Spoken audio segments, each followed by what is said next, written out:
भूतिया hospital part 2। कहानी है गाजियाबाद की।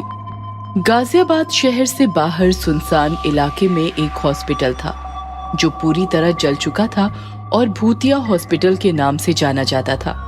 शाम होने के बाद कोई उस हॉस्पिटल एरिया से गुजरने की सोचता भी नहीं था, क्योंकि उस हॉस्पिटल में कैद थी डॉक्टर, नर्स और वार्ड बॉय की खौफनाक भूतिया आत्माएं। बात 10 साल पहले की है। गाजियाबाद का वो हॉस्पिटल काफी मशहूर था, क्योंकि वहाँ जो भी मरीज आता वो ठीक होकर ही वापस जाता था। लेकिन उस हॉस्पिटल का एक काला सच भी था जो लोगों को मालूम हुआ और हॉस्पिटल जलाया गया। हॉस्पिटल में कलंकनाथ नाम का सर्जन था जो सर्जरी में तो माहिर था, लेकिन सर्जरी के साथ साथ काले जादू का सहारा भी लेता था। मेरे बाबा बच तो जाएंगे ना? डोंट वरी सर, सर्जरी कर रहे हैं। लेकिन ऑपरेशन थिएटर में सर्जरी के साथ काली जादू का नंगा नाच चलता था। ओम ह्रीं क्लीं चामुंडाय विच्चे स्वाहा। डॉक्टर, पेशेंट की धड़कन थम गई है। उसके दिल में अपना सबसे लंबा नाखून फंसाओ। ओम ह्रीं क्लीं चामुंडाय विच्चे स्वाहा। इस प्रकार कलंकनाथ पेशेंट की जान तो बचा लेता था, लेकिन जैसे ही कोई रिश्तेदार उससे मिलने आता, थैंक्स सर, आपने मेरे बाबा को बचा लिया। मैं आपको दुगुनी फीस दूंगा। मुझे फीस नहीं, खून पीना है। काला जादू करने से इंसानी शरीर की भूख बढ़ती है। सर, ये क्या कह रहे हो आप? नहीं, छोड़िए, बचाओ, नहीं। इस प्रकार कलंकनाथ ने फीस के तौर पर अनगिनत लोगों को मारा था। जैसे ही बाहर ये बात फैली, लोगों की भीड़ ने कलंकनाथ और उसके स्टाफ को पूरी तरह मारा और हॉस्पिटल को आग लगाकर उन्हें जिंदा जला दिया। आज इस घटना को 10 साल हुए हैं। कलंकनाथ और उसका भूखा भूतिया स्टाफ चीख चीख कर हॉस्पिटल की पुरानी दीवारों की दरारें बढ़ा रहा है। मुझे भूख लगी है, खून चाहिए। सब्र कीजिए सर, कोई न कोई आता ही होगा। गाजियाबाद में नटवरलाल नामक बहुत बड़े बिजनेसमैन थे। उनका इकलौता बेटा अमन किसी एक्सीडेंट के कारण 6 महीने से कोमा में था। नेशनल इंटरनेशनल सभी हॉस्पिटल्स में इलाज करवाया, लेकिन कोई असर नहीं हुआ। फिर नटवरलाल ने तंत्र मंत्र का सहारा लेने की सोची और गाजियाबाद के बड़े बंगाली तांत्रिक से मुलाकात की। तांत्रिक ने अमन के शरीर का काफी देर तक बारीकी से अभ्यास किया और फिर हताशा से बोला, ये तंत्र विद्या के बस की बात नहीं है। इसे ठीक करना है तो बस एक ही ठिकाना बचा है अब। कौन सा ठिकाना? भूतिया हॉस्पिटल। ये सुनकर नटवरलाल कांप गया। व्हाट? आप भूत प्रेतों का इलाज करते हो और आप ही भूतों से इलाज लेने को कह रहे हो? कलंकनाथ अवश्य एक भूत है, लेकिन एक टॉप सर्जन भी था। काली विद्या का स्वामी भी है। तुम्हारे बेटे को डॉक्टर और तांत्रिक दोनों की आवश्यकता है, और मैं सिर्फ तांत्रिक हूँ, डॉक्टर नहीं। फिर क्या, अपनी जान मुट्ठी में लेकर नटवरलाल भूतिया हॉस्पिटल आया। हॉस्पिटल के बंद दरवाजे 10 साल बाद फिर से खुल गए। जिंदा नटवरलाल का ताजा मांस देखकर नर्सेस के मुंह में पानी आ गया। वो नटवरलाल के इधर उधर मक्खियों की तरह भिनभिनाने लगी। मैंने कहा था ना डॉक्टर, कोई ना कोई आएगा। देखो देखो, आ गया। ये सुनकर भयभीत नटवरलाल हाथ जोड़कर बोला, देखो कलंकनाथ, मैं यहाँ तुम्हारा शिकार बनकर नहीं, एक दुखी बाप बनकर एक सर्जन से मुलाकात करने आया हूँ। मेरे बेटे को कोमा से निकालो और प्लीज मुझे भी मत मारो। मुझे मेरी जान प्यारी है। ठीक है, छोड़ दो इसे। तुम अपने बेटे को लेकर आओ, मैं उसे जरूर ठीक करूंगा, लेकिन एक बलि लूंगा। तू नहीं तो तेरा बेटा। सर्जरी के बाद किसी ना किसी को तो जरूर खाऊंगा। बोलो, मंजूर है? नटवरलाल असहाय था। उसे कलंकनाथ की शर्त माननी पड़ी। रात भर उसे नींद नहीं आई। पड़ा पड़ा सोचता रहा कि किसकी बलि दी जाए, क्योंकि उसे बेटा भी प्यारा था और बेटे से बढ़कर अपनी जान भी। तभी उसके दिमाग में एक आइडिया आया। आइडिया? क्यों ना सर्जरी के बाद उसी तांत्रिक को बलि का बकरा बनाया जाए। तांत्रिक है, तंत्र मंत्र जानता है। बच गया तो कलंकनाथ खत्म, मर गया तो भी मेरे बाप का क्या जाता है। दूसरे दिन नटवरलाल अपने बेटे को भूतिया हॉस्पिटल लेकर गया और अंदर सर्जरी शुरू हो गई। कलंकनाथ भूतिया स्टाफ के साथ सर्जरी में लग गया और इधर नटवरलाल बहला फुसलाकर तांत्रिक को ले आया। पापा, अमन, मेरे बच्चे। थैंक्स कलंकनाथ, मेरा बच्चा ठीक हो गया। बोल, अब किसको खाऊं, तुम्हें या तुम्हारे बच्चे को? कलंकनाथ, इस तांत्रिक को खा जाओ। चलो अमन। धोखा, तुमने तो बोला था तंत्र विद्या में कलंकनाथ को मेरी सहायता चाहिए। लेकिन नटवरलाल कहाँ रुकने वाला था। वो अमन को लेकर निकलने लगा और इधर कलंकनाथ और उसके स्टाफ ने तांत्रिक को फाड़ दिया। चलो अमन, जितनी जल्दी हो सके हमें यहाँ से निकलना है। तभी अचानक सामने कलंकनाथ और उसका भूतिया स्टाफ आ गया। ऐसे कैसे? अब मुझे तिगुनी फीस चाहिए। ये सुनकर नटवरलाल और अमन कांपने लगे। ये धोखा है कलंकनाथ। तो तुमने तांत्रिक के साथ क्या किया? धोखा करना तुमसे सीखा है। नर्सेस, पकड़ो दोनों को। सारा भूतिया स्टाफ अमन और नटवरलाल की तरफ बढ़ने लगा और देखते ही देखते कलंकनाथ और बाकी भूतों ने नटवरलाल के साथ साथ उसके बेटे को भी मार दिया। क्रिमिनल भूत। एक समय की बात है, इंस्पेक्टर ब्रिजेश एक बहुत ही होनहार और बहादुर अफसर थे। वो बड़े से बड़े क्रिमिनल का एनकाउंटर करते थे। एक दिन उनका पाला साइको किलर राका से पड़ गया। वो उसके पीछे भाग रहे थे और राका भी तेजी से भाग रहा था, पर ब्रिजेश ने शॉर्टकट लेकर सामने आकर राका को गोली मार दी। मैं तुम्हें नहीं छोड़ूंगा इंस्पेक्टर, तुम्हें और तुम्हारे पूरे परिवार को मार डालूंगा। राका ऐसा कहते ही दम तोड़ देता है। उसकी लाश को शमशान घाट में दफना दिया जाता है। ब्रिजेश को बहादुरी का मेडल देकर सम्मान दिया जाता है। उसके परिवार में सब बहुत खुश होते हैं। आप तो हर महीने एक मेडल ले आते हैं, इतने मेडल कहाँ रखे हैं ये भी बता दीजिए। अरे मम्मी, पापा के मेडल्स के लिए एक नया कमरा बनवा देते हैं। कमरा नहीं, जिस स्पीड से भैया मेडल ला रहे हैं, मेडल्स के लिए हमें नया घर ही लेना पड़ेगा। उसी खौफनाक रात में राका वापस तो आता है, पर अब वो एक इंसान नहीं रहता। वो एक भयानक भूत बन चुका था। उसकी लाल आंखें और नुकीले नाखून देखकर कोई भी बुरी तरह कांप उठे। मैंने कहा था इंस्पेक्टर, मैं वापस आऊंगा। अब तुझे और तेरे परिवार को मुझसे कोई बचा नहीं सकता। अगली रात ब्रिजेश का भाई राजेश ऑफिस से घर की ओर लौट रहा था। तभी उसे ऐसा लगता है कि उसका कोई पीछा कर रहा है। राजेश पीछे मुड़कर देखता है तो कोई नहीं होता। तभी उसे एक अजीब सी आवाज सुनाई देती है। तू ही है ना उस बहादुर ब्रिजेश का भाई? आवाज सुनकर राजेश डर जाता है और कांपती आवाज में पूछता है, कौन है? तभी राका का भूत उसके सामने आ जाता है। मैं राका, जिसे तेरे इंस्पेक्टर भाई ने मार डाला। अब मैं तुझे मारूंगा। देखता हूँ तेरा बहादुर भाई तुझे कैसे बचाता है। राजेश के उस भूत को देखकर पसीने छूट जाते हैं। वो तेजी से भागने लगता है। तभी राका उसकी गर्दन पर हमला करता है और उसका सारा खून पी जाता है और तभी राजेश की मौत हो जाती है। अगले दिन ब्रिजेश अपने भाई को देखता है और फूट फूट कर रोने लगता है। किसने किया तुम्हारे साथ ये भाई? मैं अपने भाई को नहीं बचा सका। तभी ब्रिजेश की पत्नी पूजा को राजेश के हाथ पर नाखून से कुछ लिखा हुआ दिखता है। देखिए जी, देवर जी के हाथ पर कुछ लिखा हुआ है। ब्रिजेश हाथ पकड़ने लगता है।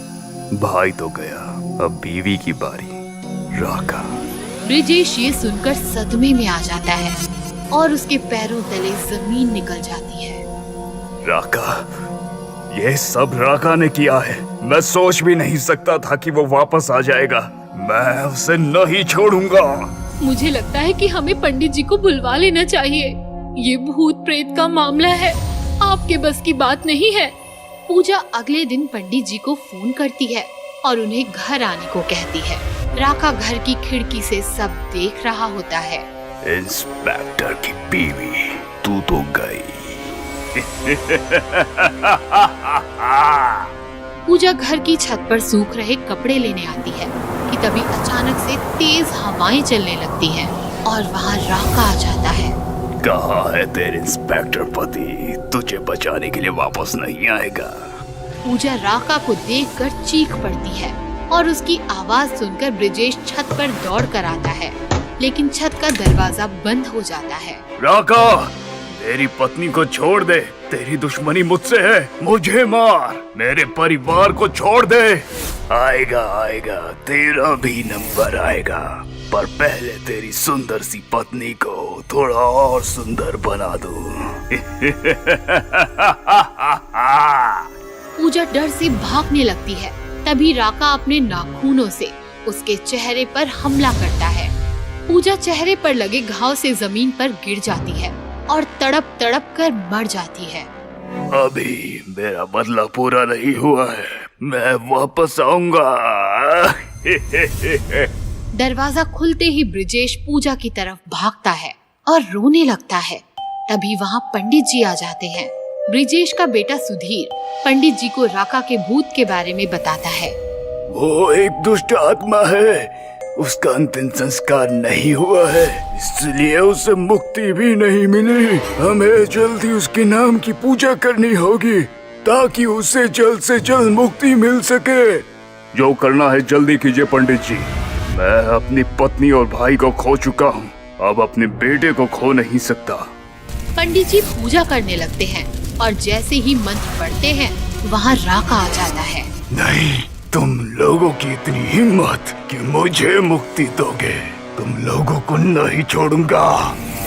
राका सुधीर के पास जाता है और उसका गला पकड़ लेता है। सुधीर का दम घुटने लगता है। तभी ब्रिजेश पंडित जी का दिया हुआ गंगा जल राका पर छिड़क देता है और राका का मृत शरीर जलने लगता है। ये क्या किया तुमने? तभी पंडित जी अपनी पूजा का आखिरी मंत्र पढ़ते हैं और राका की आत्मा हवा में भाप बनकर उड़ने लगती है। नहीं, मेरा बदला भी पूरा नहीं हुआ। नहीं। और इसी तरह राका की आत्मा को मुक्ति मिल जाती है और ब्रिजेश अपने बेटे की जान बचा पाता है। पेट्रोल चोर चुड़ैल। सुनसान हाईवे पर निखिल बाइक से शहर की तरफ जा रहा था। दोनों तरफ घना जंगल, बीच में सड़क और ऊपर खुला चमकीला आसमान था। निखिल मस्त राइडिंग करता हुआ तेजी से आगे बढ़ रहा था कि तभी उसने देखा हाईवे किनारे एक लड़की अपनी स्कूटी धक्का मारती हुई ले जा रही है। रात काफी सुनसान और गहरी थी। लड़की भी काफी खूबसूरत जवान थी। निखिल रुक गया और लड़की से पूछने लगा, हेलो, क्या मैं आपकी कोई हेल्प कर सकता हूँ? पेट्रोल खत्म हो गया है। ओह डोंट वरी, मैं पीछे से बाइक पर बैठकर अपनी टांग से स्कूटी ढकेलता हूँ। पेट्रोल पंप काफी दूर है अभी। उससे अच्छा ये होगा कि आप अपनी बाइक से थोड़ा पेट्रोल निकाल कर मुझे दे दीजिए। ओह सॉरी, लेकिन मेरी इंपॉर्टेंट बाइक है, इसमें पेट्रोल निकालने की कोई खास सिस्टम नहीं है। चलिए ना, मैं टांग से ढकेलता हूँ आपकी स्कूटी। ये सुनकर लड़की जोर जोर से हंसने लगी और फिर भयानक आवाज में बोली,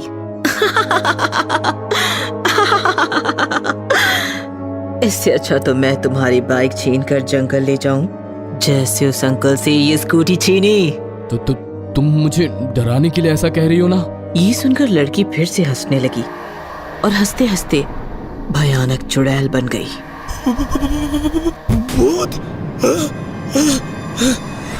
निखिल ने फौरन बाइक स्टार्ट की और वो भागने लगा। थोड़ी दूर तेजी में बाइक चलाने के बाद उसने चैन की सांस ली। ओह गॉड, बच गया। तभी उसने साइड मिरर में देखा तो उसका दिल दहल गया।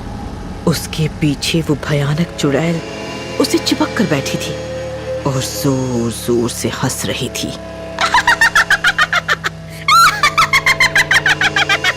बचाओ, मुझे बचाओ, बचाओ।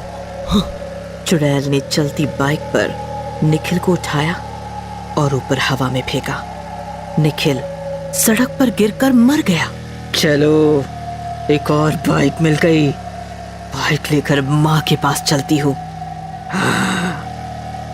चुड़ैल ने बाइक जंगल की तरफ घुमाई और वो तेजी से बाइक लेकर जंगल में गायब हो गई।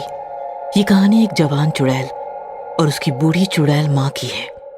दोनों चुड़ैल माँ बेटी पहले शहर में रहती थीं, लेकिन उनकी हरकतें काफी अजीब थीं। चुड़ैल की माँ लोगों के घरों में घुसकर दीवारों पर चिपकी छिपकलियां निकालकर उन्हें खा जाती थी और बेटी के टिफिन में भी काफी सारी छिपकलियां भर कर देती थी। बच्ची की छिपकलियां देखकर पूरी क्लास डर जाती थी और इधर सोसाइटी में भी चुड़ैल माँ की हरकतों से लोग परेशान हो गए थे। इसीलिए चुड़ैल बेटी को स्कूल से और दोनों माँ बेटियों को सोसाइटी से निकाल दिया गया और दोनों चुड़ैल जंगल आकर एक गुफा में रहने लगी। चुड़ैल बेटी, अब ये जंगल ही हमारा घर है। लेकिन माँ, यहाँ तो मेरे साथ खेलने के लिए कोई नहीं है। किसने कहा? यहाँ तुम्हारे साथ खेलने के लिए जंगली बिल्लियाँ और चमगादड़ हैं। उनके साथ खेल। फिर जंगली बिल्लियाँ और चमगादड़ों के साथ खेल खेल कर माँ ने बनाया हुआ जानवरों का खाना खाकर चुड़ैल बेटी बड़ी होने लगी और उसकी चुड़ैल माँ और ज्यादा बूढ़ी होती चली गई। एक दिन बूढ़ी चुड़ैल काफी बीमार थी। चुड़ैल बेटी ने उसका काफी इलाज किया, फिर भी उसकी तबीयत ठिकाने पर ना आई। मेरी तबीयत ठिकाने पर लाने का बस एक ही इलाज है बेटी। माँ, तुम बताओ, मैं तुम्हारे लिए कुछ भी कर सकती हूँ। तो सुन, बचपन से ही मुझे पेट्रोल और पेट्रोल का धुआं काफी पसंद है। जब भी मेरा मूड खराब होता था, मैं किसी मोटर गैरेज में जाकर घंटों पेट्रोल जलाकर उसका धुआं सूंघती थी। बहुत मजा आता था मुझे। अब यहाँ जंगल में इतनी शुद्ध और प्राकृतिक हवा है, इसीलिए मैं बीमार पड़ गई हूँ शायद। तू अगर मेरे लिए पेट्रोल का जुगाड़ कर ले तो मैं ठीक हो जाऊंगी। ठीक है माँ, जैसी तुम्हारी इच्छा। उस दिन से चुड़ैल जंगल से हाईवे आकर लोगों को सताने लगी, रूप बदलकर लोगों को रोकने लगी और फिर उन्हें मारकर उनके वाहन जंगल ले जाने लगी। निखिल की बाइक लेकर चुड़ैल अपनी गुफा के सामने पहुंची। बाइक की आवाज सुनकर बूढ़ी चुड़ैल माँ बाहर आ गई। बेटा, आ गई तू। देख माँ, मैं कैसी बाइक लेकर आई हूँ आज। चल बेटा, टंकी खोल। चुड़ैल ने बाइक की टंकी खोली तो चुड़ैल माँ ने अपना पूरा मुंह टंकी के अंदर डाल दिया। चुड़ैल बेटी ने भी माँ का मुंह ताकत से टंकी में दबाया। काफी देर तक चुड़ैल टंकी सूंघती रही और सारा पेट्रोल खींच गई। फिर उसने मुंह बाहर निकाला। कैसे लोग हैं, टंकी भी फुल नहीं करवाते। पहले जमाने में टंकी ऊपर तक टच रहती थी। माँ, पेट्रोल अब काफी महंगा हो गया है ना, शायद इसलिए। चल बेटा, अंदर चल, तू थक गई होगी। खाना खा ले। दोनों चुड़ैल अंदर चली गई। एक फॉरेस्ट ऑफिसर दोनों को छिप छिप कर देख रहा था। चुड़ैल के अंदर जाते ही वो अफसर भी वहां से भाग गया। रोज चुड़ैल माँ के लिए पेट्रोल चुराने हाईवे पे आती थी, रूप बदलकर लोगों को फंसाती थी, उनसे बोतल में पेट्रोल लेकर उन्हें मारकर जंगल भाग जाती थी। जैसे ही लोगों को पता चला कि हाईवे पर पेट्रोल चोर चुड़ैल का आतंक फैल रहा है, लोगों ने हाईवे से गुजरना ही छोड़ दिया। फिर चुड़ैल ने पेट्रोल पंप जाकर पेट्रोल चुराना शुरू किया, यहाँ तक कि वो शहर में भी घुसने लगी। सोसाइटीज की पार्किंग में जाकर वाहनों से पेट्रोल चुराने लगी। लोग सुबह बाइक स्टार्ट करते तो बाइक स्टार्ट ही नहीं होती थी। अरे ये क्या, पेट्रोल खत्म, कल ही तो डाला था 100 का। हे भगवान, इधर चुड़ैल और इधर सरकार, आम आदमी जिए तो कैसे। लोग पेट्रोल चोर चुड़ैल की वजह से परेशान हो गए थे। पुलिस कमिश्नर भी चिंतित थे। एक दिन फॉरेस्ट ऑफिसर पुलिस कमिश्नर से मिलने गए। और उन्होंने कमिश्नर को वो सब कुछ बता दिया जो जो उन्होंने देखा था। ओह, तो वो जंगल में रहती है। एक दिन चुड़ैल पेट्रोल के लिए हाईवे पर भटक रही थी। तभी उसने देखा एक पेट्रोल का टैंकर हाईवे से आ रहा था। पेट्रोल का टैंकर! इसे पेट्रोल पंप जाने से पहले ही चुरा लेती हूँ, लेकिन इसे कैसे रोकूं? तभी टैंकर अपने आप रुक गया और ड्राइवर पेशाब करने के लिए नीचे उतरा। ड्राइवर के दूर जाते ही चुड़ैल टैंकर पर चढ़ गई और ढक्कन खोलकर अंदर पेट्रोल देखने लगी। अरे, इसमें तो गहरा अंधेरा है। अब पता कैसे चलेगा पेट्रोल है भी या नहीं? एक काम करती हूँ, उतर कर देखती हूँ। चुड़ैल टैंकर के अंदर गई। जैसे ही वो अंदर उतरी, फॉरेस्ट अफसर ने फौरन टैंकर में माचिस की जलती तिल्ली फेंकी। धम से धमाका हुआ और टैंकर के साथ साथ चुड़ैल के भी चिथड़े उड़ गए। इस प्रकार पेट्रोल चोर चुड़ैल खत्म हो गई और पेट्रोल का इंतजार करते करते गुफा में बैठी उसकी बूढ़ी चुड़ैल माँ भी तड़प तड़प कर खत्म हो गई। भूतनी आंटी। बहुत समय पहले जंगल में एक बहुत ताकतवर भूतनी अपनी भूतनी बेटी के साथ रहती थी। भूतनी अपनी बेटी का बहुत ध्यान रखती थी। वो रोज जंगल से नए और मुलायम जानवर लाकर उसे खिलाया करती थी। माँ, ये खरगोश बहुत मुलायम है, लेकिन ये बहुत छोटा सा था। इसीलिए कल आप मेरे लिए एक मोटी सी भैंस लाना। ठीक है बेटी। मेरी बेटी छोटी छोटी, भैंस मांगे मोटी मोटी। ऐसे ही समय बीतता गया। अब भूतनी बूढ़ी हो गई और बीमार रहने लगी। अब उसकी जगह उसकी बेटी खाने के लिए जानवर पकड़कर लाने लगी। एक दिन बूढ़ी भूतनी ने अपनी बेटी से कहा, बेटी, अब मैं ज्यादा दिन जिंदा नहीं रह पाऊंगी, इसलिए मैं चाहती हूँ तुम मेरी एक आखिरी इच्छा पूरी करो। बताओ माँ।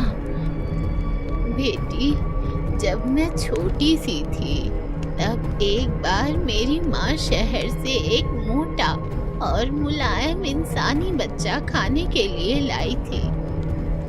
मैं चाहती हूँ कि मरने से पहले मैं एक बार फिर से इंसानी बच्चे का स्वाद चखूं।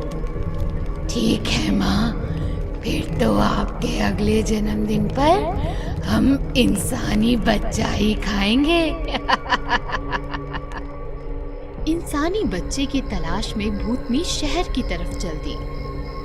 जंगल से मैं आई हूँ, शहर को मैं जाऊंगी। इंसानी बच्चा खाकर अपनी माँ का जन्मदिन मनाऊंगी। शहर पहुंचकर उसने बहुत सारे बच्चे देखे, लेकिन कोई भी बच्चा उसे पसंद नहीं आया। तभी उसकी नजर गट्टू पर पड़ी। ये बच्चा मुझे मुलायम लग रहा है, लेकिन ये तो बहुत पतला है। इसे तो अकेले माँ ही खा जाएगी, फिर मुझे क्या मिलेगा? कोई बात नहीं, मैं इसे खिला खिला कर मोटा कर दूंगी। और वो एक बहुत सुंदर आंटी का रूप लेकर गट्टू के पड़ोस में रहने लगी। फिर एक दिन वो गाजर का हलवा लेकर गट्टू के घर गई। मैं गट्टू के लिए गाजर का हलवा लाई हूँ। Thank you aunty. अब भूतनी रोज किसी न किसी बहाने से गट्टू को स्वादिष्ट खाना खिलाने लगी। इतना स्वादिष्ट खाना खाकर गट्टू दिन बहुत मोटा हो गया। भूखी भूतनी का खाना खाकर गट्टू हो गया मोटा मोटा। अब मोटे गट्टू को खाकर भूतनी भी होगी मोटी मोटी। अगले ही दिन भूतनी आंटी ने गट्टू से कहा, मैं शहर से थोड़ी दूर बने रेस्टोरेंट पर खाना खाने जा रही हूँ। क्या तुम मेरे साथ चलोगे? हाँ हाँ, मैं आपके साथ जरूर चलूंगा। और फिर भूतनी गट्टू को अपने साथ लेकर जंगल की तरफ चल दी। जैसे ही गट्टू ने जंगल देखा, उसने भूतनी से पूछा, आंटी, आप मुझे जंगल में क्यों ले आई? आपने तो कहा था हम रेस्टोरेंट जा रहे हैं। तभी अचानक भूतनी अपने असली रूप में आ गई। तुमने बहुत कुछ खा लिया गट्टू, अब हमारे खाने की बारी है। अब तो भूतनी आंटी हो। भूतनी गट्टू को लेकर अपनी मम्मी के पास आ गई। माँ, देखो, मैं इंसानी बच्चा लाई हूँ। इसे खाने में तो बहुत मजा आएगा। उन्हें इस तरह से बातें करते देख गट्टू समझ गया कि उसे इन भूतनियों से बचने के लिए जल्द से जल्द कुछ सोचना पड़ेगा। तभी उसे एक आइडिया आया। अब तुमने मन बना ही लिया है तो तुम मुझे खा लो, लेकिन तुम दोनों में से मेरा दिल कौन खाएगा? इंसान के शरीर में उसका दिल सबसे ज्यादा स्वादिष्ट होता है और जो उसे एक बार खा ले वो उसका स्वाद कभी नहीं भूलता। वैसे मुझे लगता है मेरा दिल भूतनी आंटी को खाना चाहिए, क्योंकि उन्होंने इतनी मेहनत जो की है। नहीं नहीं, तुम्हारा दिल तो मैं ही खाऊंगी, क्योंकि मेरे कहने पर ही तुम्हारी भूतनी आंटी तुम्हें शहर से पकड़ कर लाई है। लेकिन मेहनत तो ज्यादा मैंने ही की है। जब मैं छोटी थी तब मेरी माँ ने मुझे बच्चे का दिल नहीं खिलाया था, इसीलिए इसका दिल तो मैं ही खाऊंगी। ऐसे कैसे? मैंने ज्यादा मेहनत की है तो दिल तो मैं ही खाऊंगी। और फिर देखते ही देखते बहस लड़ाई में बदल गई। बूढ़ी भूतनी ने भूतनी पर जोर से वार किया, फिर भूतनी ने भी बूढ़ी भूतनी पर वार किया। इस तरह दोनों आपस में लड़ते लड़ते मर गए और गट्टू वहाँ से बचकर भाग गया। Haunted resort. लोनावला एक ऐसी जगह है जहां मुंबई की भीड़ से छूटकर चैन की सांस ली जा सकती है। ऊंचे पहाड़, हरी और गहरी वादियां, शांत सफेद कोहरा। हर साल कई लोगों को अपने पास बुलाता है लोनावला। विकास और रश्मि अपनी कार से लोनावला आ रहे थे। सड़क सुनसान थी और कार कोहरा काटती हुई मानो लोनावला को चूमने आ रही थी। सुहाना सफर और ये मौसम हंसी, सुहाना सफर और ये मौसम हंसी। हमें डर है हम खो न जाए कहीं, सुहाना सफर और ये मौसम हंसी। हो और कार एक काफी पुराने रिजॉर्ट के सामने रुक गई। रिजॉर्ट अतिथि। पीछे बहुत सारे नए रिजॉर्ट्स थे, हम वहाँ भी तो ठहर सकते थे। अरे मुंबई से जो आएगा वो वहीं ठहरेगा। भीड़ बढ़ जाएगी तो मजा नहीं आएगा, हमें यहाँ एकांत मिलेगा। शादी के 7 साल बाद भी तुम इतने रोमांटिक हो सकते हो। मैंने सोचा नहीं था। विकास मुस्कुराया और फिर दोनों रिजॉर्ट के अंदर पहुंचे। अंदर आते ही दोनों को जोरदार झटका लगा, क्योंकि अंदर होम हवन चल रहा था। काफी सारे पंडित बैठकर मंत्रोच्चारण कर रहे थे। ये क्या हो रहा है? रिजॉर्ट के स्टाफ ने विकास और रश्मि को घेर लिया। दोनों डर गए। What is this? एक पंडित उठकर आगे आया। उसने विकास और रश्मि के माथे पर उंगलियां रखकर मंत्रोच्चारण किया, फिर आंखें खोलकर मुस्कुराते हुए बोला, अतिथि में आपका स्वागत है। विकास कुछ पूछने ही वाला था कि तभी मैनेजर बोला, अरे खड़े खड़े क्या देख रहे हो? सर और मैडम को उनके कमरे में ले जाओ। स्टाफ के एक आदमी ने दोनों का सामान उठा लिया। विकास और रश्मि बिना कुछ बोले उसके पीछे निकल गए। पंडित जी, ये दोनों यहाँ तक कैसे पहुँचे?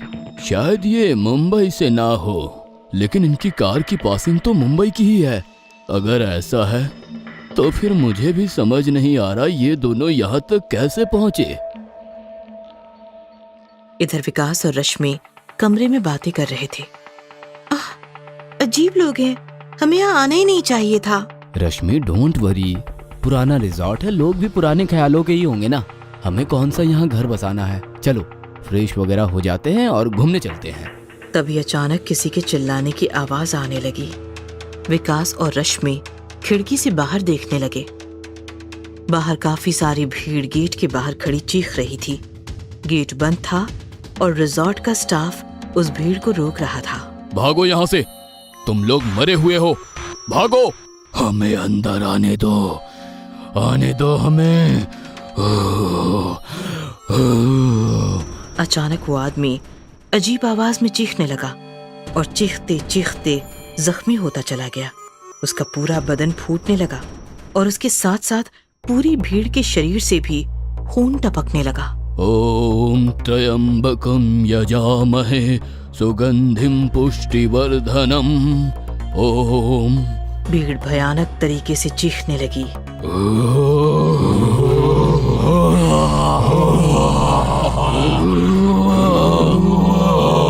देखते ही देखते नजारा इतना भयानक हो गया।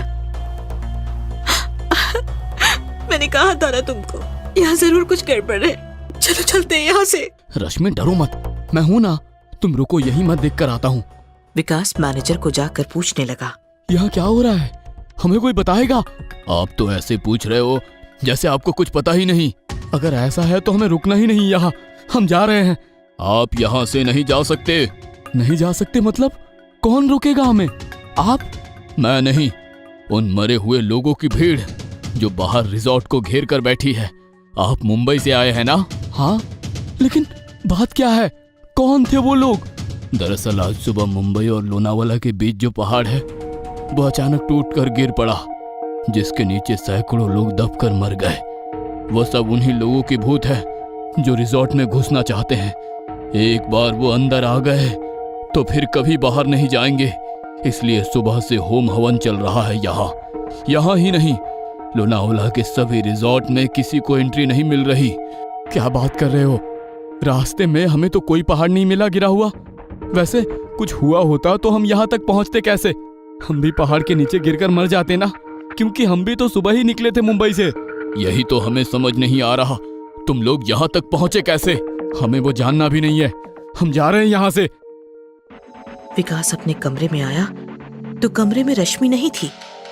विकास ने बाहर देखा तो रश्मि बाहर रिजॉर्ट का गेट खोलकर खड़ी थी।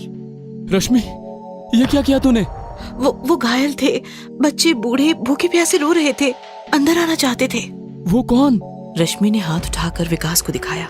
विकास ने गेट के बाहर देखा तो बाहर से अंदर काफी सारे भयानक भूत रोते चीखते चिल्लाते बीवी बच्चों के साथ अंदर रिजॉर्ट में भाग रहे थे। अचानक रश्मि बेहोश हो गई। विकास ने रश्मि को संभाला और वो रिजॉर्ट के अंदर जाते हुए भूतों को देखता रहा। सारे भूत अंदर चले गए।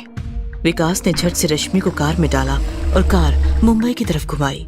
रश्मि बेहोश थी। विकास कोहरे में कार चला रहा था। थोड़ी देर बाद रश्मि को होश आ गया। रश्मि डोंट वरी, हम बच गए हैं, रिजॉर्ट में रहते तो मर जाते। रश्मि मुस्कुराई और गाना गाने लगी। सुहाना सफर और ये मौसम हंसी, हमें डर है हम खो न जाए कहीं। सुहाना सफर और ये मौसम हंसी। विकास ने सामने एक पहाड़ देखा जो गिरा हुआ नहीं था, बहुत बड़ा और मजबूती से खड़ा था। पहाड़ देखकर विकास भी रश्मि के साथ गाने लगा। सुहाना सफर और ये मौसम हंसी, हमें डर है हम खो न जाए कहीं। और अचानक पहाड़ थरथराया, मानो भूकंप हो रहा हो। विकास और रश्मि हंसते हुए अपनी ही धुन में गा रहे थे। जैसे ही उनकी कार पहाड़ के नीचे पहुंची, पहाड़ फिसलकर कार पर गिरा और विकास रश्मि हमेशा हमेशा के लिए सुहाने सफर में खो गए। एक थी डायन। कहानी है रामपुरम की। रामपुरम एक छोटा सा शहर था। शहर में एक कॉलोनी थी, नंदनवन कॉलोनी। नंदनवन कॉलोनी शहर की काफी खूबसूरत, स्वच्छ, सुंदर और शांत कॉलोनी थी। कॉलोनी में काफी सारे छोटे मोटे खूबसूरत घर और घरों के सामने पेड़ पौधों की हरियाली थी। कॉलोनी का वातावरण काफी शुद्ध और प्रसन्न था। कॉलोनी में मालिक, किराएदार, डॉक्टर, वकील, टीचर, ऐसे सभी मिडिल क्लास लोग हंसी खुशी और एक दूसरे के साथ मिलजुल कर रहते थे। कॉलोनी के सारे छोटे छोटे बच्चे स्कूल जाते थे और छुट्टी के दिन बाहर कॉलोनी में पेड़ पौधे के साथ खेलते थे। एक दिन की बात है, श्यामलाल जी अपने मकान के सामने अपनी बीवी का इंतजार कर रहे थे। उन्हें मार्केट जाना था। तभी वहाँ मगनलाल जी गए और उन्होंने श्यामलाल जी से बात शुरू की। कैसे हो श्यामलाल जी, बड़ी जल्दी में हो? अरे हाँ भाई साहब, सब बढ़िया। आप बताओ, आपके क्या हाल है? हम भी ठीक है, बस आपसे एक बात पूछनी थी। हाँ हाँ बोलो ना। आपका मकान देना था ना किराए पर। मेरे साले का एक दोस्त आ रहा है हमारे यहाँ रहने, उसे मिल सकता है क्या? अरे यार मगनलाल जी, लेट हो गए आप। क्या हुआ, किसे दे दिया क्या? हाँ भाई, दे दिया एक बुढ़िया को। बेचारी अकेली है, सरकार की तरफ से जो मिलता है उस पर जीती है। मैंने सोचा दे दो, बुढ़िया है, ज्यादा तकलीफ भी नहीं देगी। अच्छा तो कोई बात नहीं, लेकिन कहाँ है वो बुढ़िया? दिखी नहीं कभी। अरे अभी तक आई नहीं है वो, बस सामान और किराया छोड़कर गई है, कब आएगी पता नहीं। अरे लक्ष्मी चलो भी। ये औरतें हमेशा लेट कर देती हैं, बाजार जाना था। एक संडे की बात है, दोपहर का समय था। कॉलोनी के सभी लोग अपने अपने घरों में आराम कर रहे थे और उनके छोटे छोटे बच्चे पेड़ पौधों के नीचे कॉलोनी में खेल रहे थे। तभी अचानक मौसम बदल गया। बहती हवा अचानक रुक गई और तापमान बढ़ गया। आसमान में कौवे कांव कांव करने लगे। माहौल एकदम अजीब हो गया और छोटे छोटे बच्चे बेचारे परेशान हो गए। आहा, बहुत गर्मी हो रही है मुझे। गर्मी हो रही है तो फिर शर्ट उतार दे। उतार दूं? नहीं नहीं, मम्मी डांटेगी। तभी बच्चों को टक टक आवाज सुनाई दी। ये टक टक आवाज कैसी है? चलो देखते हैं। फिर बच्चों ने सड़क पर आकर देखा तो सड़क पर एक काफी बूढ़ी दादी लाठी के सहारे धीरे धीरे आगे बढ़ रही थी। बुढ़िया की लाठी बार बार फिसल रही थी और वो काफी संभलकर मुस्कुराते हुए चल रही थी। ओह, कितनी प्यारी है ये दादी अम्मा, चलो चलते हैं उनके पास। फिर क्या, बच्चे दादी अम्मा कहते हुए उछलते कूदते बुढ़िया के पास गए। बच्चों को देखकर बुढ़िया मुस्कुराई। अरे यहाँ तो बड़े ही बच्चे हैं, बहुत मजा आने वाला है। आप अब यहीं रहने वाली हो? हाँ, मैं यही रहने वाली हूँ। तुम लोगों को परेशान करने वाली हूँ बहुत। बुढ़िया की बातें सुनकर बच्चे हंसने लगे। मुझे उस सामने वाले श्याम जी के मकान में जाना है। चलो हम छोड़ देते हैं आपको। चिंटू ने बुढ़िया की लाठी ले ली और उसका हाथ पकड़कर बुढ़िया को सहारा दी। बाकी बच्चे भी बुढ़िया के पीछे पीछे चलने लगे। मकान के अंदर आते ही चिंटू बोला, अब हम खेलने जाते हैं। तभी अचानक बुढ़िया जोर जोर से अजीब आवाज में हंसने लगी।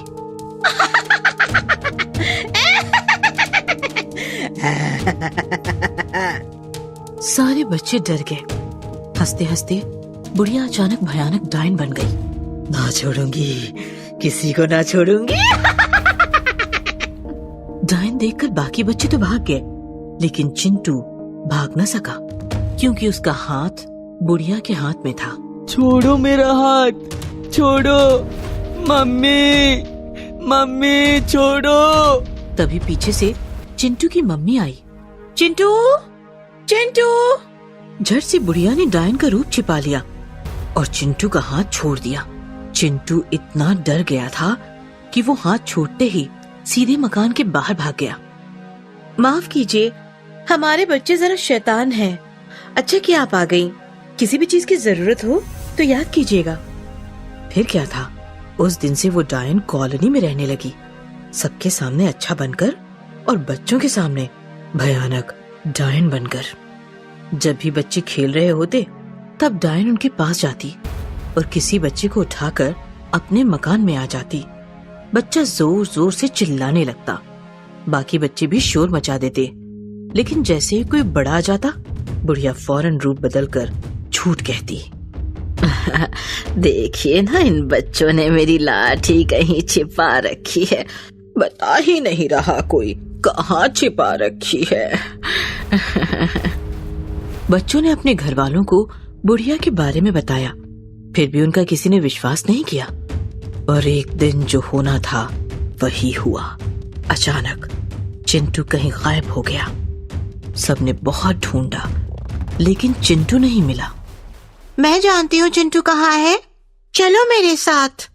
बच्चे बुढ़िया के मकान में पहुंचे तो बूढ़ी डायन ने चिंटू को एक कमरे में अंदर बांध कर रखा था और वो उसे सता रही थी।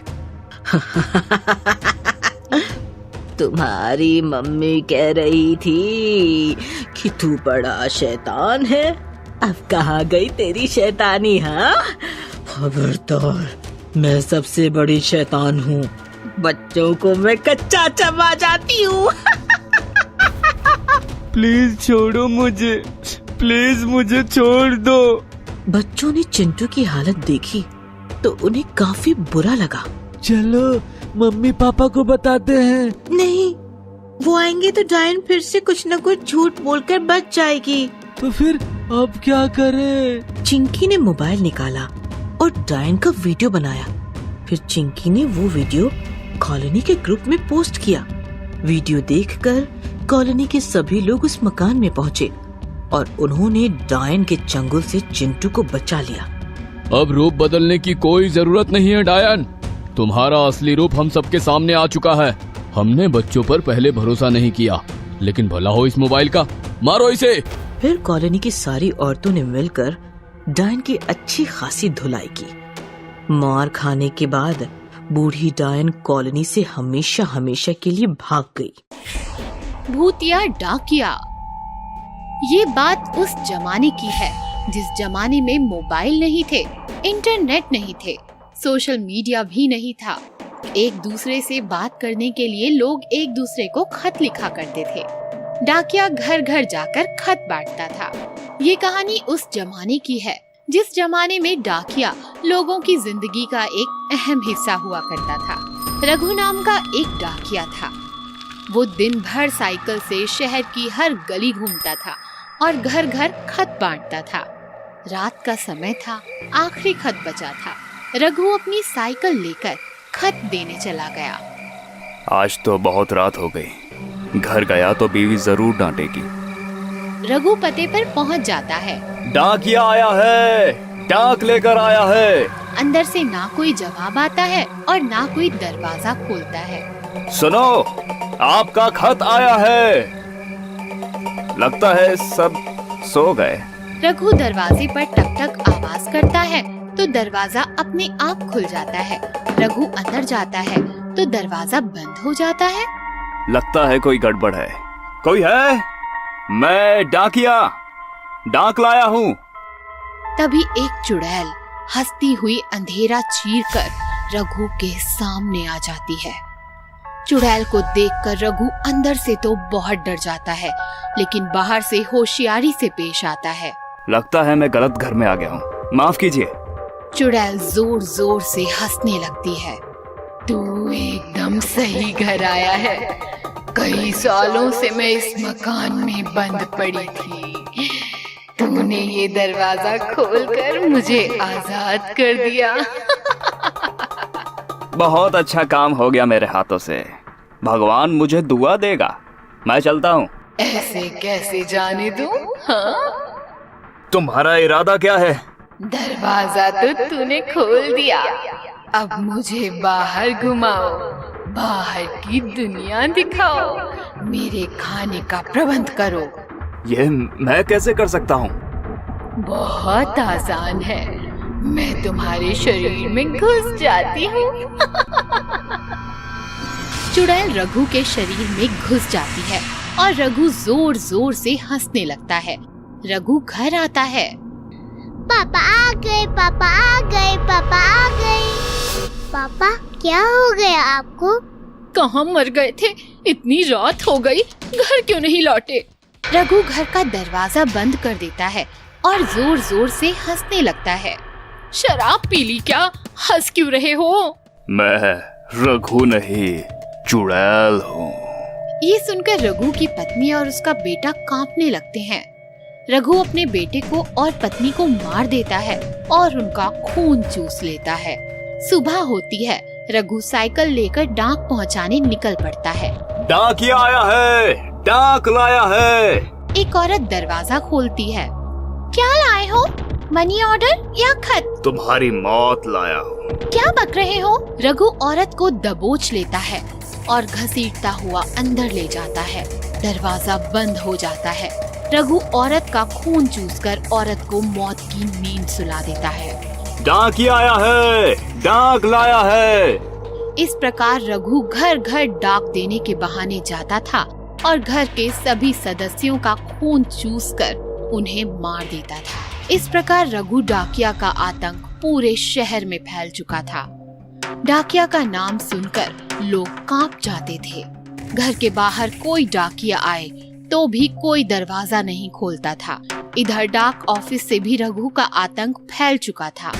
वो डाक लेने ऑफिस आता तो कोई भी उसे रोकने की चेष्टा नहीं करता, क्योंकि सबको मालूम था कि रघु डाकिया नहीं रहा, चुड़ैल का वाहक बन चुका है। एक दिन रघु डाक ऑफिस से डाक लेकर निकल जाता है। तभी डाक ऑफिस में एक खत लिए डिटेक्टिव करण आता है। ये खत मेरे घर पर किसने छोड़ा था? डाक मास्टर खत देखता है। यह खत रघु ने छोड़ा है। आपको शर्म नहीं आती? एक खूनी डाकिया पाल रखा है तुम लोगों ने। उस दरिंदे ने डाक देने के बहाने मेरी पत्नी को मार डाला। यह डाक मैंने उसे दिल्ली से भेजा था।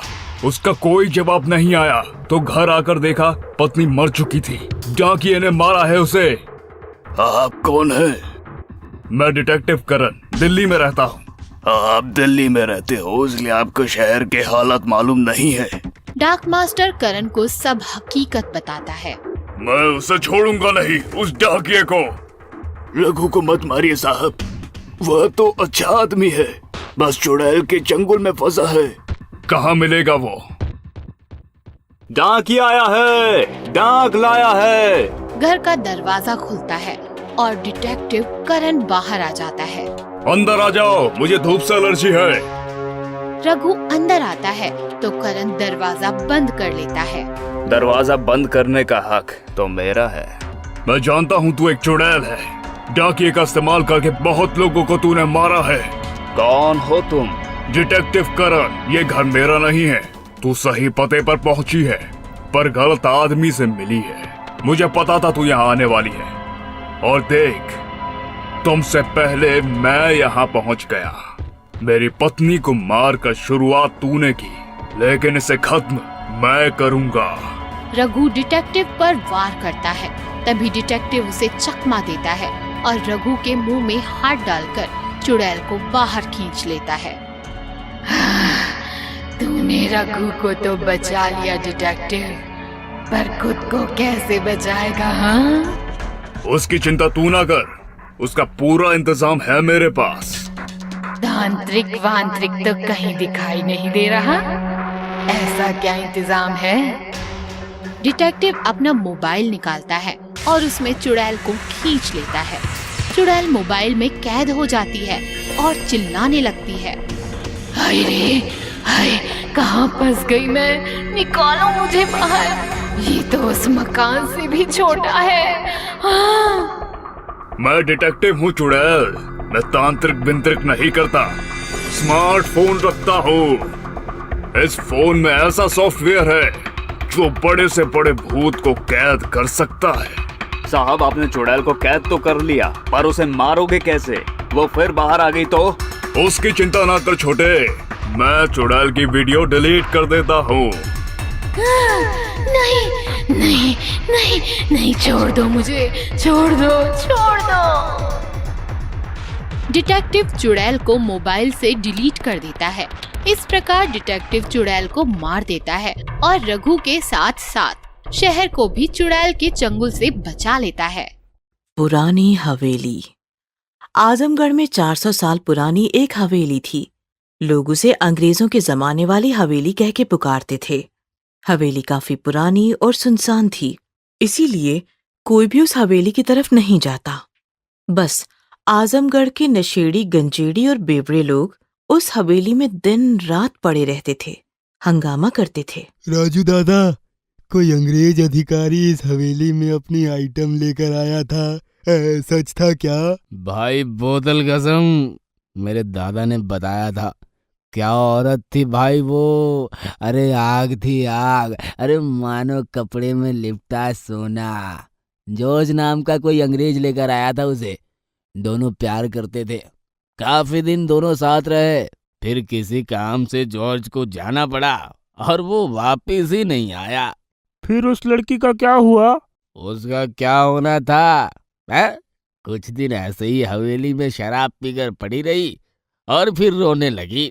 गांव में आधी रात में घूमती थी भाई उसकी आवाज। तो क्या लोगों ने उसकी मदद नहीं की? अरे फटती थी लोगों की अंग्रेजों से। हवेली की परछाई में भी खड़ा नहीं रहता था कोई। ओ, फिर आगे क्या हुआ?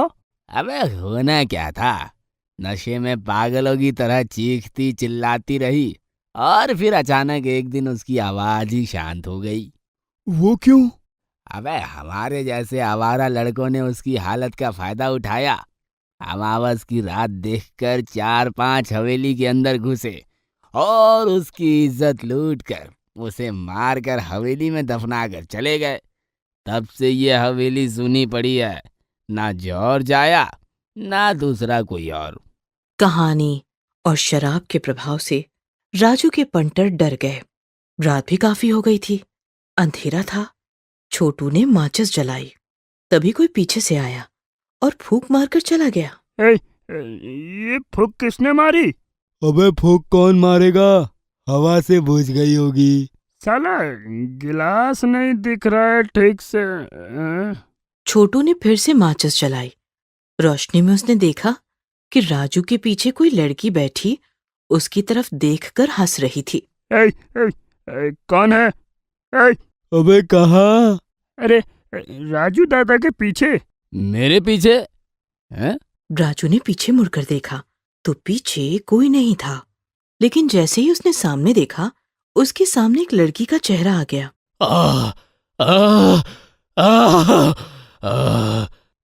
राजू दादा, क्या हुआ? राजू काफी डर गया था, फिर भी हंसते हुए बोला, अरे कुछ नहीं, मैं तो बस डरा रहा था तुम्हें। चलो चलते हैं यार। क्या हुआ राजू दादा? लगता है तुम दोनों को चढ़ गई है। ऐसा कहकर बंटी ने नीचे अपनी बोतल देखी तो बोतल वहां नहीं थी। अरे मेरी बोतल कहाँ है? अरे हमें क्या पता, बोतल संभाल नहीं पा रहा और बोलता है चढ़ी नहीं है। तभी बंटी ने देखा कि उसकी बोतल हवेली के दूसरे कमरे में रखी हुई है। क्या यार, क्यों खेल रहे हो मेरे साथ? वो देखो, बोतल उस कमरे में है। तो जाना लेकर आ। बंटी बोतल लेने के लिए दूसरे कमरे में आया। जैसे ही बोतल उठाकर वो पीछे मुड़ा, उसकी चीख निकल गई, क्योंकि उसके पीछे एक भयानक भूतनी खड़ी थी। भूत! भूतनी झट से रूप बदलकर एक खूबसूरत लड़की बन गई और बंटी के गले लग गई। डर के मारे बंटी की आवाज नहीं फूट रही थी। George, George darling, I love you. मैं जॉर्ज नहीं हूँ, छोड़ो मुझे। पता है तुम जॉर्ज नहीं हो, जॉर्ज तो तुम्हारे पीछे खड़ा है। बंटी ने पीछे मुड़कर देखा तो पीछे जॉर्ज का भयानक भूत खड़ा था। बंटी चीख पाता उससे पहले ही जॉर्ज का भूत बंटी के शरीर में घुस गया और बंटी लड़की की तरफ देखकर मुस्कुराया। लड़की भी मुस्कुराते हुए भयानक भूतनी बन गई और फिर गायब हो गई। इधर राजू और छोटू बंटी को पुकार रहे थे। ए बंटी आना, ए बंटी बोतल मिली क्या रे? ए बंटी! लगता है बंटी वही बोतल के साथ लुढ़क गया। तभी बंटी बोतल लेकर आया। उसकी आंखें, उसका रवैया, सब कुछ बदल चुका था। बैठ बंटी। बंटी, तू हमको पागल समझता है? हाँ क्या रे साला, मैंने तुमको ये कहानी क्या सुनाई, तुम लोग मुझे ही बनाने लगे। ये माचिस बुझाकर बोलता है किसने बुझाई। तू बोतल उधर रख कर आया और फिर बोलता है बोतल किसने छिपाई। सब नौटंकी है साला। राजू दादा, झिलमिल की इज्जत लूटकर उसे दफना दिया उन लोगों ने। उसी रात जॉर्ज लौट कर आया और उसने झिलमिल को हवेली में दफनाया हुआ पाया। वह सह ना सका और उसने भी झिलमिल के साथ गाड़ लिया खुद को। अबे क्या बक रहा है? कौन झिलमिल? वही लड़की जिसे जॉर्ज हवेली में लेकर आया था। ये सुनकर राजू और छोटू जोर जोर से हंसने लगे। ए बंटी, माल फूक के आया क्या? हैं? अच्छा चल बता, किसने बताया तुम्हें ये? हैं? जॉर्ज ने बताया। हैं? जॉर्ज कहाँ है? मेरे अंदर। और झिलमिल कहाँ है? वो देखो, आपके पीछे। ये सुनकर राजू जोर जोर से हंसने लगा। ए छोटू, देख बंटी क्या बक रहा है। वो लड़की मेरे पीछे है। लेकिन छोटू को साफ सूंघ गया था। राजू दादा पीछे देखो। राजू ने पीछे देखा तो सच में उसके पीछे झिलमिल का भूत खड़ा था। राजू जोर से चिल्लाया। तभी पीछे से बंटी ने बोतल से राजू का सिर फोड़ दिया। कांच के टुकड़े टुकड़े हुए और राजू भी फर्श पर बिखर कर मर गया। ए बंटी, अरे ये क्या कर दिया तूने? बंटी नहीं, जॉर्ज। तभी झिलमिल का भूत छोटू की तरफ बढ़ने लगा। छोड़ो मुझे, मत मारो, मैं कभी नहीं आऊंगा यहाँ। छोड़ो। मैं तो चाहती हूँ तुम यहाँ से जाओ ही मत। मतलब? झिलमिल का भूत छोटू के शरीर में घुस गया और अचानक छोटू का रवैया बदल गया। वो बंटी की तरफ देखकर मुस्कुराने लगा। बंटी ने छोटू को अपनी बाहों में भर लिया। हमें इंसानी शरीर मिल गया झिलमिल। कितने साल तड़पे हैं एक दूसरे को छूने के लिए। आज ये दो जिंदा शरीर मिल गए। अब हम एक दूसरे से कभी जुदा नहीं होंगे। सालों साल इसी हवेली में साथ रहेंगे, एक साथ रहेंगे। मुझसे और इंतजार नहीं होता जॉर्ज। चलो, मुझे बेडरूम में लेकर चलो। बंटी ने छोटू को अपनी बाहों में उठा लिया और वो छोटू को लेकर हवेली के अंदर वाले कमरे की तरफ निकल पड़ा। रेनू आंटी। कहानी है दिल्ली के मुखर्जी नगर की। मुखर्जी नगर में थी वृंदावन सोसाइटी। सोसाइटी में काफी सारे मिडिल क्लास लोग और उनके बच्चे मजे में रहते थे। अपने परिवार के साथ रहता था 24 साल का एक युवक प्रेम मन और तन से काफी सुंदर नौजवान था। इसीलिए सोसाइटी की सारी नौजवान लड़कियां उस पे मरती थीं। चाची के पास आलू पनीर की सब्जी छोड़कर गई थी, कैसी लगी? मुझे आलू पनीर नहीं पसंद। तो आज शाम को चाइनीज खाने चले? मुझे चाइनीज भी नहीं पसंद। प्रेम भैया, चलो सब आ गए हैं। हाँ चलो चलो। पागल कहीं का, इतना बड़ा हो गया है फिर भी बच्चों में खेलता है। एक दिन प्रेम अपने छोटे दोस्तों के साथ क्रिकेट खेल रहा था। प्रेम भैया, इस बार सिक्सर चाहिए। हाँ गोलू, मेरा फोकस ब्रेक मत कर। बाप रे, अब बॉल कौन लाएगा? मैंने मारा है तो मैं ही लाऊंगा। ऐसा कहकर प्रेम बॉल लाने के लिए निकल गया और सारे बच्चे डर से बिल्कुल ठंडे पड़ गए क्योंकि बॉल रेनू आंटी के घर में गई थी। रेनू ने बॉल प्रेम की तरफ बढ़ाया। प्रेम ने बॉल को पकड़ा लेकिन रेनू ने बॉल छोड़ा ही नहीं। उसने प्रेम का हाथ पकड़ लिया। आंटी क्या कर रही हो? प्रेम, रेनू वृंदावन सोसाइटी की अकेली औरत थी जो अकेली रहती थी। लोगों का कहना था कि वो जादू टोना करती थी। ओम ह्रीम ह्रीम पशुपटक स्वाहा, ओम ह्रीम ह्रीम पशुपटक स्वाहा। ऐसा नहीं था कि रेणु का पति नहीं था। कुछ सालों पहले रेणु का पति मनीष ही उसे सोसाइटी में लाया था, लेकिन 6 महीने बाद वो घर से चला गया और फिर रेणु के पास वापस कभी नहीं लौटा। रेणु दिन रात घर में जादू टोना करती थी। लोगों को उससे शिकायतें तो बहुत थी, लेकिन फिर मैं कहता हूँ छोड़ो उसे, करने दो उसे जो करना है, हमें कोई तकलीफ तो नहीं पहुँचा रही है ना। साफ साफ बात तो ये थी कि सोसाइटी के लोग रेणु से डरते थे। गर्मियों की छुट्टियों में प्रेम अपने परिवार से विदा लेकर पुणे में एक कोर्स कंप्लीट करने निकल गया। अच्छा मम्मी, मैं चलता हूँ। बेटा, ख्याल रखना अपना। प्रेम के जाने से सोसाइटी के दो लोग अंदर से बहुत दुखी थे। एक थी शुक्ला जी की शालू और दूसरी थी रेणु आंटी। प्रेम प्रेम प्रेम। कुछ दिन बीत गए। शालू शादी होकर ससुराल चली गई और रेणु आंटी कहाँ चली गई, किसी को कोई खबर नहीं थी। अरे यार, बॉल वापस उसी घर में चली गई। अरे डरने की क्या बात है, चलो सब मिलकर ढूंढते हैं। घर पूरा खाली है, हमें हमारी सारी बॉल्स मिल जाएंगी। एक दिन प्रेम फिर से हमेशा के लिए वृंदावन सोसाइटी वापस चला आया। बरसात का मौसम था, सारे बच्चे स्कूल में थे। सोसाइटी काफी सुनसान थी। लगता है चिल्लर पार्टी अब बिजी हो गई है। प्रेम ऐसे सोचते हुए अपने घर की तरफ बढ़ रहा था और प्रेम को खिड़की से कोई देख रहा था। जी हाँ, वो शालू नहीं थी, वो थी रेणु आंटी। प्रेम आ गया, अब मुझे मेरा प्रेम मिल जाएगा। इस बार मैं अपने प्रेम को पाकर रहूंगी। रात का खाना खाकर प्रेम अपनी बेडरूम में सो गया था।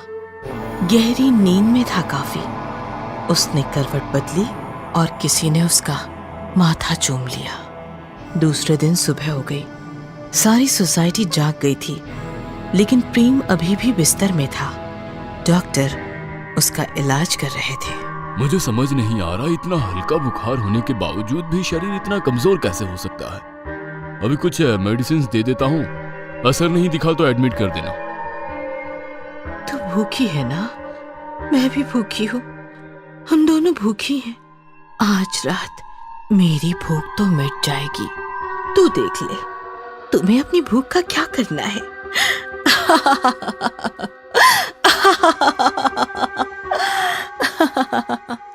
और जैसे ही शाम हो गई, रेणु का घर जलने लगा। चाचा, उस घर को आग लगी है, बहुत सामान है उसमें। अरे तू कब गया था उस घर में? हम सब गए थे अपनी बॉल लाने। ठीक है, फायर ब्रिगेड को कॉल किया है मैंने, इतनी टेंशन मत लो।